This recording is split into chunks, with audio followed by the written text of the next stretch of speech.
Hello everyone, this is Leela and I'm here with Yuri. Um, she's wearing, I know a lot of people that has the same PJs and for sleeper. And yeah, so Yuri's dressed in this and she has like little bugs on her feet like that and flowers everywhere. Yeah.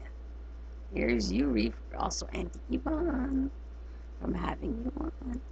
Plus, I have two packages to open, and I just got today. The mailman just brought it to me, and I wanted to open it on camera, and then so people can see what I have. I have, yeah, packages. And I'm going to open one.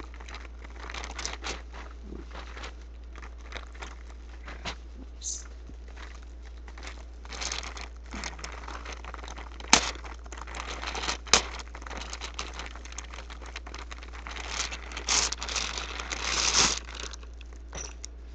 Okay.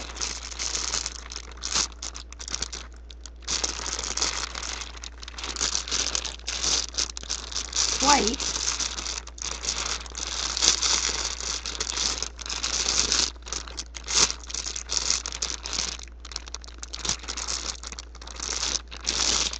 I'm not sure how to open this one. I have to check it out.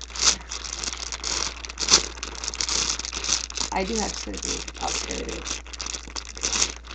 I got it. I found where to open it.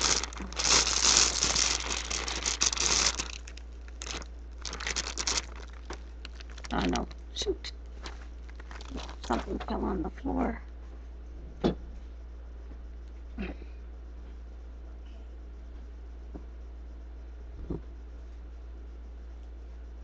Oh, these are, oh yes, I remember wanting these. I ordered them. These are little pants. So this is like a 0 to 3. It says size 70. These are little pants, and it has like these, a design on it. And it has some golden, yeah, gold on it. It's just cute. These are the pants. And then this is the outfit, the little like top, and it also has the same golden designs on it.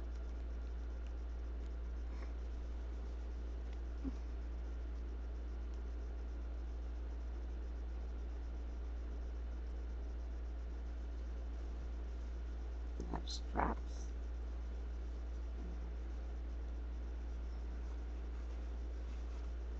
I'll fit my new little girl when I get her. And then there's a hat also that goes with it. It's very cute, and it has the same thing at the bottom of the hat. A little sequence on it. Sequence, yeah, that little design. I mean, the golden design that's or brownish. And then I have this little flower that I can pin onto the hat to go with. Oh, it's a beautiful outfit. Beautiful outfit. I loved it. I wanted to get it, and I got it. I can't wait to bring my doll kit to get her done, because it's going to be for her, because it's too big for Yuri. And so I'm going to open the next package now.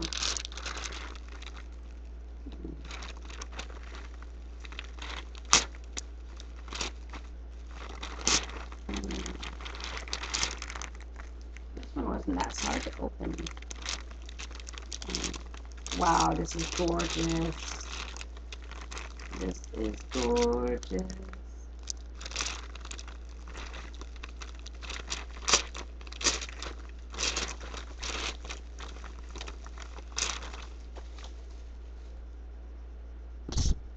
There's a little top. It's like it has flowers in it and everything. And there's the pants that goes with it.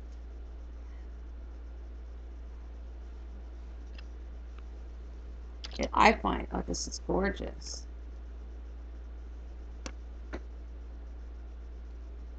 Well, it's not usually crazy, but the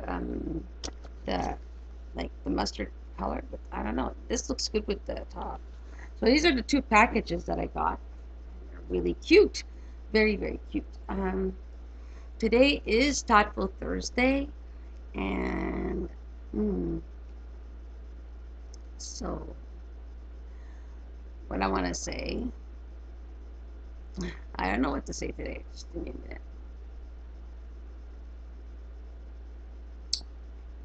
Hmm. What did I do this week? Sorry about that. I'm kind of in my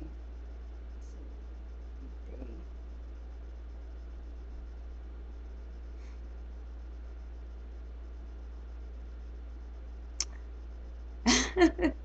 This is the first time that I'm trying to think about something for Thoughtful Thursday. That usually I have something on mine already. And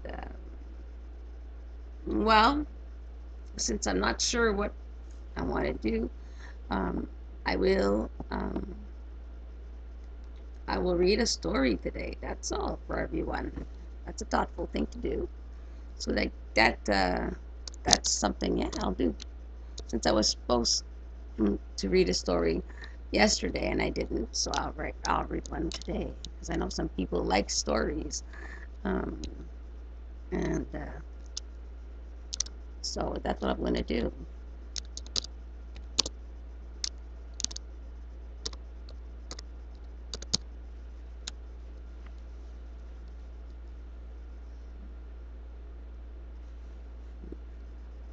Let's see here.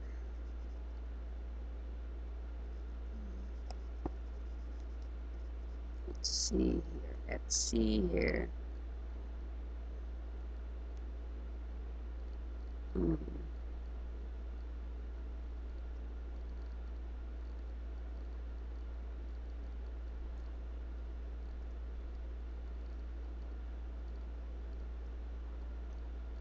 Hmm.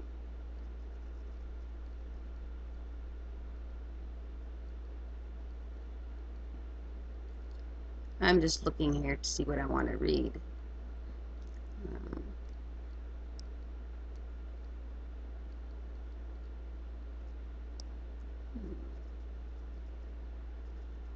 I'm going to read Money Can't Buy Everything. It's a short story, and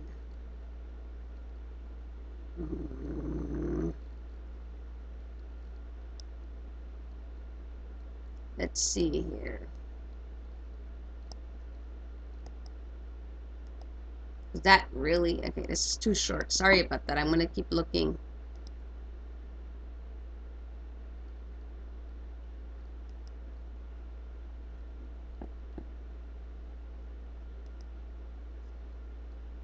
All right. Yeah. Today is not easy. Things are not at my in my hand where I can just go. And so yeah, I'm checking stuff out here.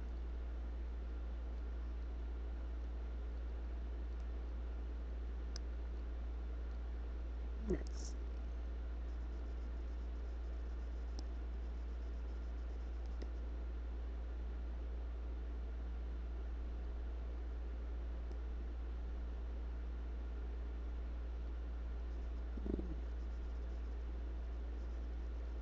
let's see.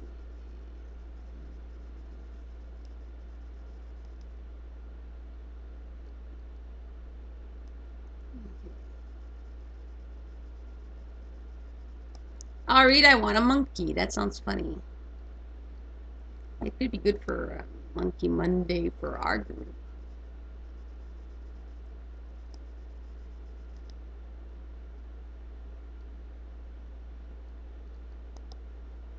Uh, oh, sorry, people. It's not going on. Well, this happens sometimes. I'm sure that you're trying to get something and it's not working out properly. So yeah. Um, Jeez, not my day today. Definitely not my day today. Mm, So, give me 1 second. Um,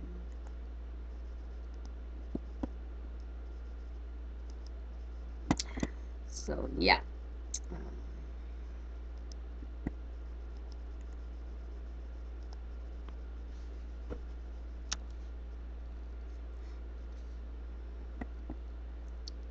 Anyways, oh well.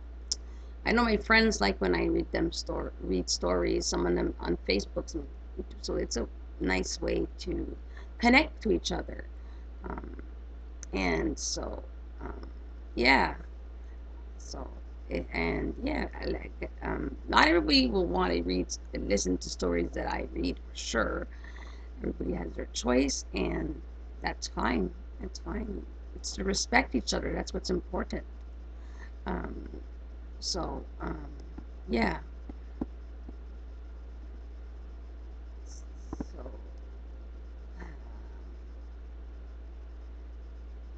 and I'm just trying to think what I want to read. Sorry. I'll read the farm animals since I do like the country and stuff like that. So it's okay. Let me see. There's something wrong. It's not working.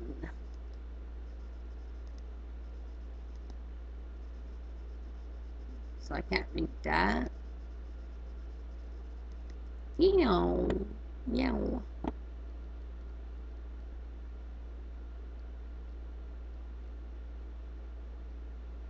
The Brave Monkey Pirate. Let's see if that's gonna work. Okay.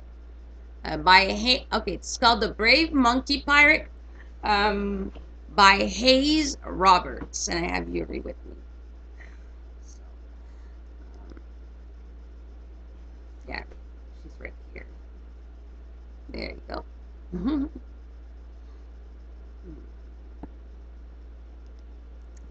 So let's start.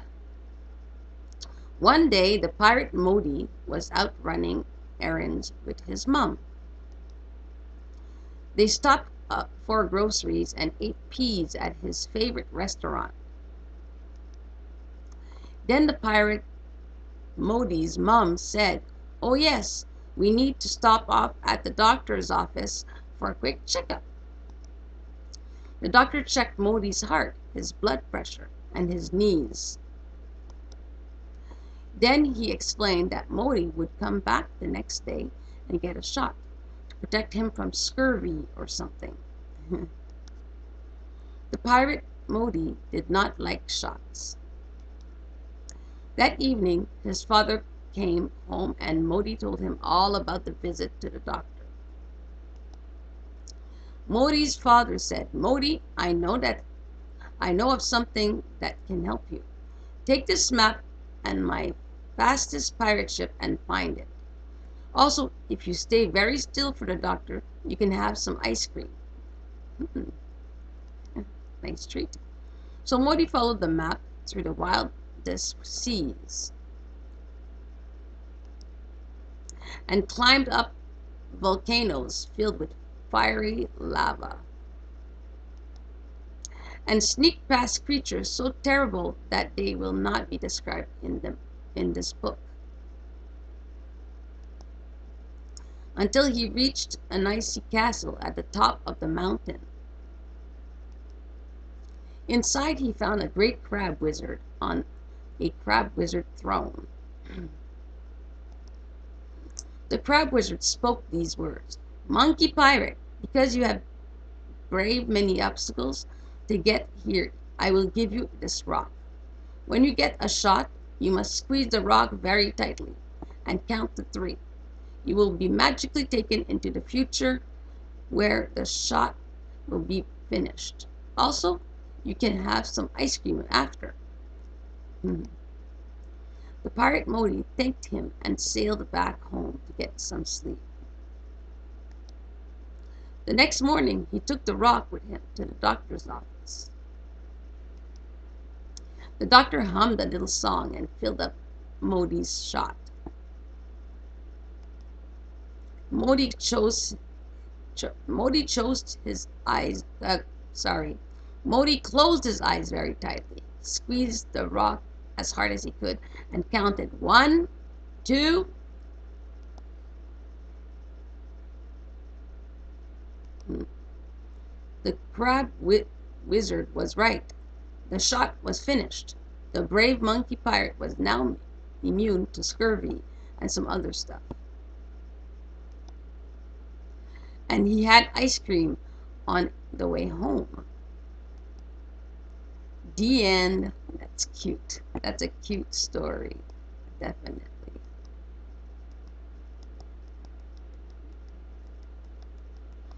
I'm going to read one more because that's a nice short story. So we'll see what's next. Hmm. Let's see. Let's see.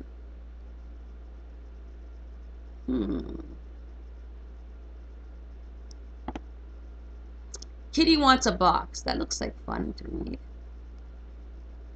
Okay. Kitty wants a box by Carol Moose. This box is too big. This box is too tall. This box is too short. This box is too small. This box is too wide. This box is perfect inside, and she has her babies in there. Wow, okay, that was really short. Let's see. Let's see.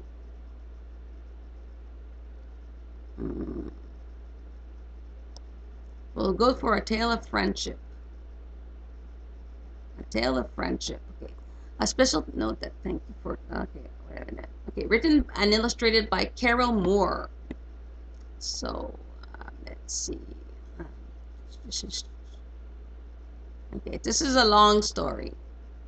Um, Chapter 1.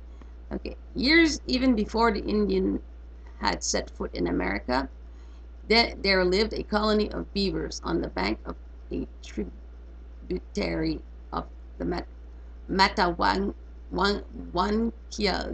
River in Upper Maine. Semi-mountainous, it was a beautiful place with willow, elm, and pine trees, and plants such as fern and duckweed.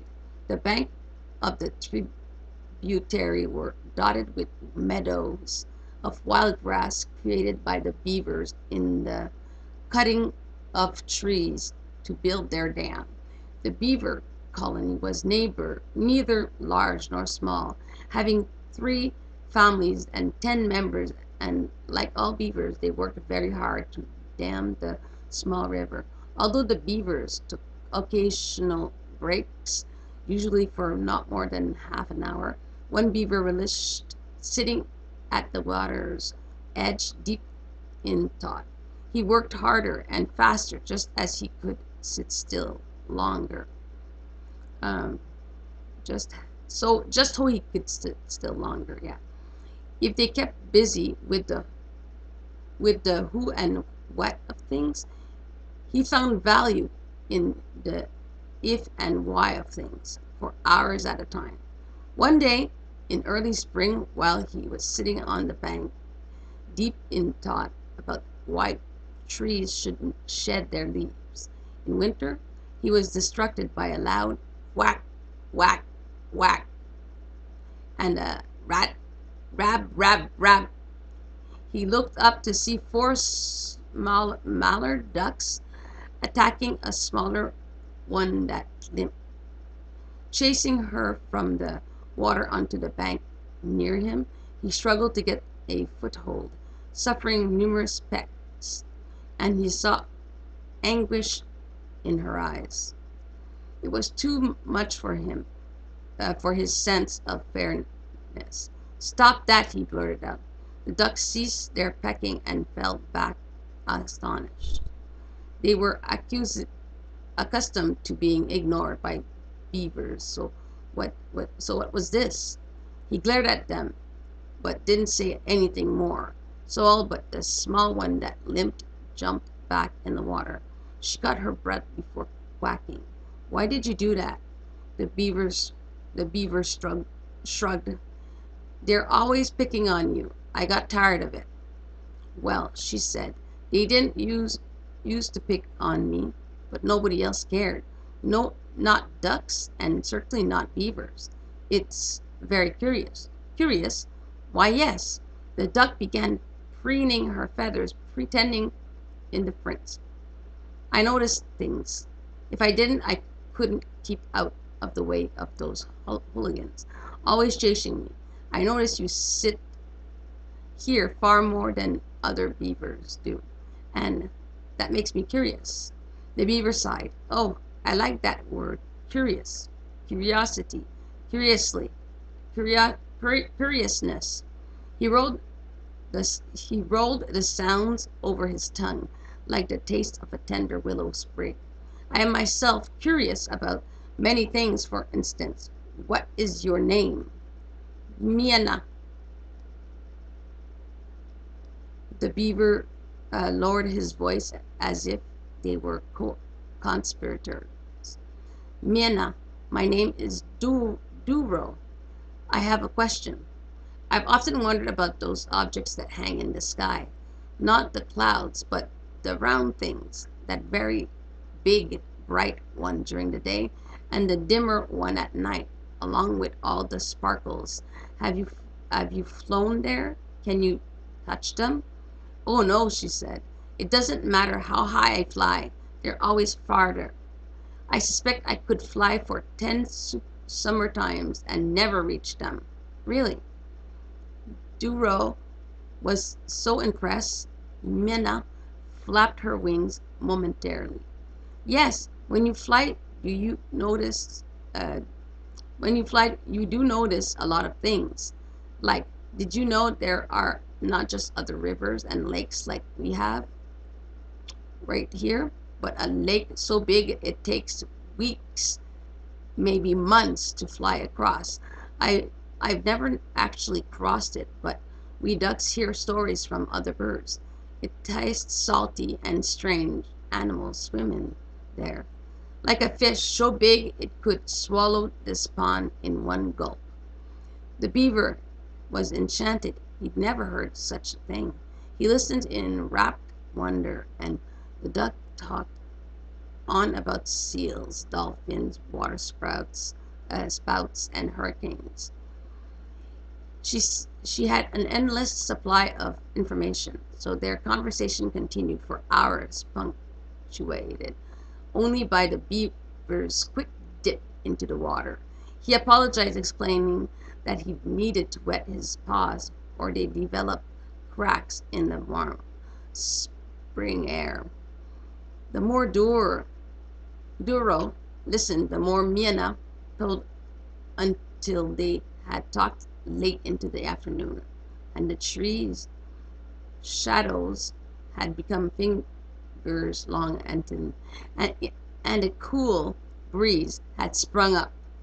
I have to go now, said Dororo. Me too, Miana echoed, and reluctantly slipped back into the pond. And chapter 2. All that week, Miana sought Duro to out, Duro out whenever he rested on the bank. This was partially because the other ducks left her alone when she was with him, and partly because he was so happy to see her. They would discuss whatever came to mind, which could be about some difference between ducks and beavers, or the relative threat of such enemies as beavers and cougars, or even where they might end up if they flew or swam in one direction forever. Then one morning, Duro invited Miana to accompany him while he worked. She paddled beside him as he swam gracefully and powerfully, closing his forepaws into fists and carrying them close to his chest as he propelled himself forward with webbed hind feet, using his tail as a rudder. When Miana dipped her head underwater for a piece of duckweed, Duro lowered his head too. Instead of ordinary eyelid, his eyelids were transparent. When he closed them, it was like looking through window panes, and he could see her with perfect clarity. Miana, felt exhilarated. She was at home in the water, her feathers providing perfect insulation, and now that she didn't have to worry about other ducks chasing her, she could relax and enjoy the surroundings. She loved to paddle against the soft liquid resistance and smell the crisp snap of spring air with his hint of floral bouquet. Even better, by accompanying Doro, she felt the she felt she was participating in something important and necessary. She swam alongside him, passing other ducks and beavers until they had reached the edge of the lake and turned into a narrow canal just wide enough for the beaver's body. She followed him to the end about 150 meters further, and they climbed out. He shaking his fur and she fluffing her feathers. Duro began walking into the forest because his short, powerful legs made him slow and awkward. He was not graceful on land. He had been in the water. Miena, too, did not glide along but walked with a gimpy waddle. Doro passed half a dozen trees, hesitating momentarily before stopping at the seventh tree to sniff the bark and open his mouth. But unexpectedly, the duck sounded an alarm. "What's wrong, Duro?" exclaimed. Miena was emphatic. "Not that tree. There's a nest in it." She lifted her head and to point at, and Duro saw that there was indeed a nest halfway up the tree, hidden in the branches. He watched Miena fly to it. The duck recognized the nest because she had hatched in one just like it. Although ground nests were more common, occasionally some were put in a tree. She found 8 olive green eggs nestled between soft brown feathers and wondered where the parents were. But the nest did feel warm to her feet, so she realized the mother duck had only recently left and would return shortly. She rejoined Duro, who had already selected another tree. Using his tail as a stool on which he could sit upright, Doro gripped the trunk in his forepaws and began chewing the bark of the 6-inch willow sapling, dropping chips, and he worked. It took only 15 minutes before the tree began to sway on the verge of toppling. Taking one last bite, Duro slapped his tail on the ground, setting off distant thumps and pistol-like pops, and other beavers followed suit on ground and water.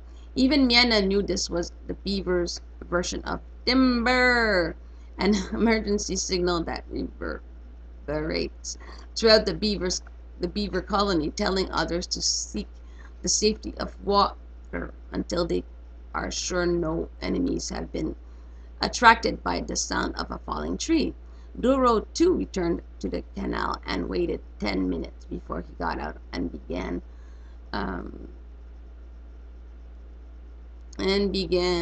dismembering the branches of the tree and chewing the trunk into pieces about 3 feet long, gripping a branch in his teeth and splashing back into the canal, with Miena close by. The beaver was tireless, and Miena accompanied him as he made 20 trips to the lake and back. He ferried the branches and trunk section to the dam, and with dexterous forefeet and strong jaws, pushed, pulled, and wove them into tangled structure. Occasionally, another beaver helped him work a particular large trunk section over the top and rest at an angle. Further butter but okay, further buttressing the back of the dam. Because he was single-minded in his effort, Dor and Mina um, talked only occasionally. The beaver had cut down sections and transported 2 trees to the dam before deciding it was time for a morning break. They sat on the bank, watching other beavers still hard at work. Were you born here? Asked Mina, nibbling on some watercress that had sprung up at the water's edge. Yes, answered Duro, um, in the lodge at the center of the lake. He began rubbing oil on his coat from the scent glands near his tail, and using the split toenails of his back feet to comb through his thick mat of underfur. How about you? Were you born? A lake close by, one night's flight from here. I left, though I didn't feel safe there. Why not? Mina hesitated. That's where a snapping turtle grabbed me by my foot when I was a duckling. My parents beat at him with their wings until he let me go. If I'd been deeper water and not so shallow at the time, she shuddered as her voice faded. I understand, said Duro, sympathetically. Ira, the wolf, gives us grief too. But one thing he cannot do is sneak up on us from underwater. That's why we are working so hard right now to keep the water high. Uh, Kits are being born. My mother has 2 new ones. Really, where are they? I haven't seen them, explained Yenna with interest. Oh, she will bring them out soon. They are not yet a week old, but already she is teaching them how to swim. They learn at the edge of the eating shelf inside the lodge. Eating shelf? Hmm. Oh, I forgot. You have never been inside a lodge, said Doro. We have 2 levels. The upper level is for sleeping, and the lower level slopes to the water and is for eating and a place to um, dry off. Would you like to see it? Oh, I couldn't disturb your mother and her babies, said Miena. No, I will show you my lodge, said Doro proudly. It's the smaller one near the dam. The back entrance isn't that long. Back entrance? A tunnel I made from the bottom of the pond to my lodge. Maybe 20 feet long. It's a couple of feet wide. I'm sure you could make it. I don't know, Miena said. She didn't mind diving, but the image of a dark tunnel unnerved her. Dororo insisted. Come on, I will be with you. He coaxed her into the water and over to the area above his tunnel. Then they dove, Dororo leading the way. As with all beavers, Dororo was endowed with an almost miraculous ability to stay underwater. He had outer ears he could fold shut and flaps of skin in his nose he could close to keep water out. His oversized lungs allowed him to submerge for as long as 15 minutes and to swim underwater half a mile. When he dove, his heartbeat slowed automatically, and his body prepared to what to other absorb what to other animals would be poisonous amount of carbon dioxide. But Miena was not so endowed. Certainly, she was able to dive for minutes at a time, but that was under conditions where she could see her surroundings and had immediate access to the surface. Duro realized there was no problem well before he had reached the entrance to his lodge. Almost halfway through the tunnel, Miena panicked. pushing against the wall with her webbed toes. She sought to swim faster, but only stirred up mud, twigs, and debris that clouded the passageway. And once she could see, she became disoriented, thrashing about in terror. Sensing trouble, Doro turned and swam back to her, pushing and guiding her back out of the tunnel with his chest and forepaws until she was into clear water. She stopped floundering, and hesitated only a moment before rushing to the surface to draw in deep breath of air. She made her way to the bank and lay exhausted. It didn't help that Doro caught a disapproving glance from his father, who was working on the dam. Doro was overwhelmed with shame. Miena, he explained, I really thought you could do it. Oh, she gasped. I'll never do that again. Even if I was chased by 100 turtles, I could never, ever enter a tunnel again. I'm sorry. Doro didn't know else to say. I know you're sorry, Miena assured her. You just thought ducks are like beavers, and we're not. I'm not. Just don't ever mention that horrible place again. Um, yeah, and there's more, so I'm going to stop here because it's long, and yeah, there's more, but I mean, yeah. Hope you liked what I was reading. There's a lot of good information in it. I mean, being thoughtful for a friend, that's really in that story where the beaver didn't know that his friend, the duck, couldn't go as far, so he wasn't thinking about her. But he thought maybe he didn't know that a duck might not have make it under, so that's why he did that. But yeah, it shows how you have to think about others too, not just yourself, and that other people. It's important. Everybody's thoughts are different. We all think differently. We might have similar thing, similar things that we believe in or that we do, just like the dog, interest. That's right, similar interest, but we're all different people. So, like things that I hear on YouTube, like people in the dog can be fighting with each other and stuff like that. I find like remember, we're all different, even if we are people, we are different. We're all different, every one of us.